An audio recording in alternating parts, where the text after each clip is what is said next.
things got pretty rocky for a stretch, and then you hit consecutive drives, consecutive threes. Did you have a sense that it was time to kind of look for your shot, see if you could settle things down that way? Yeah, you always think that, but my teammates, found me in the same spot.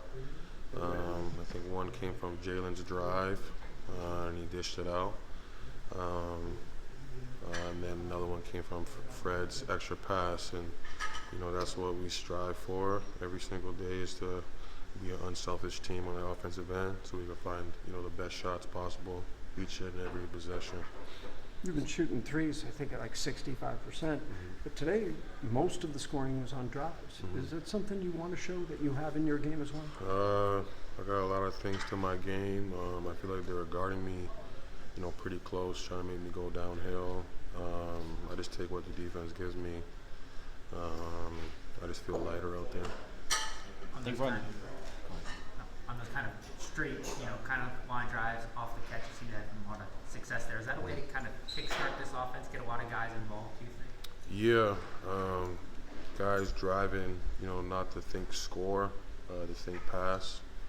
Because, we got, from our starting five, everybody can go get 30 at any given night. It's just realizing that, finding that best shot, finding the easiest shot, works in our favor, gets the defense off balance. And, as you can see, it can be anybody's night. Jabari had it going early.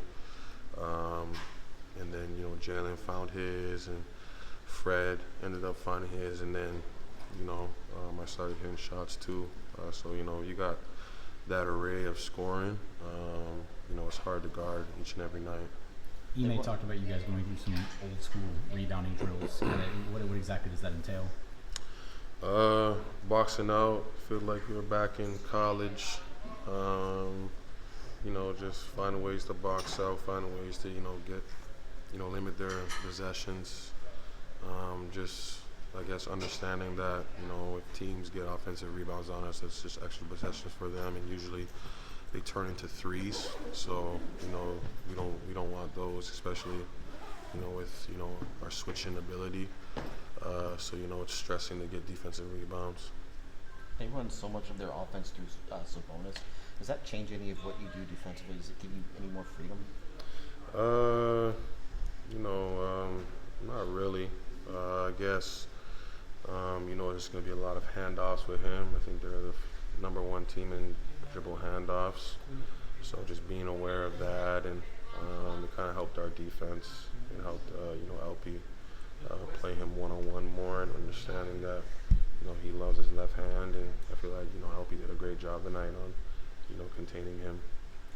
There was a moment where Jalen Green had the and one drive on Davion Mitchell, and right afterwards you kind of went up to him and you talked to him the whole way back to the bench. Kind of what were you talking to him about in that moment? Do you remember?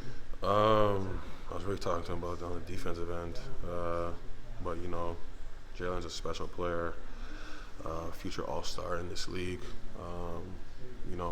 His growth is getting better and better each and every day, especially on the defensive end. And he's like a sponge, like he's just learning, every day. So I was just explaining, I don't remember the play exactly, but I was just probably just, Malik Monk's three in the corner, just telling him just to run him off, and he was just lining him up, to sink that three, and just breaking his rhythm and making him put the ball on the floor. You blew a kiss to the Kings bench after that step back three in the fourth quarter. Were they saying anything to you as you were taking that shot? No. I think they were being respectable bench over there, following the rules of the NBA. That's just, something that I do, and I don't know, I don't feel like I was blowing it towards them. I feel like I was blowing it towards the crowd. Thank you. Thanks.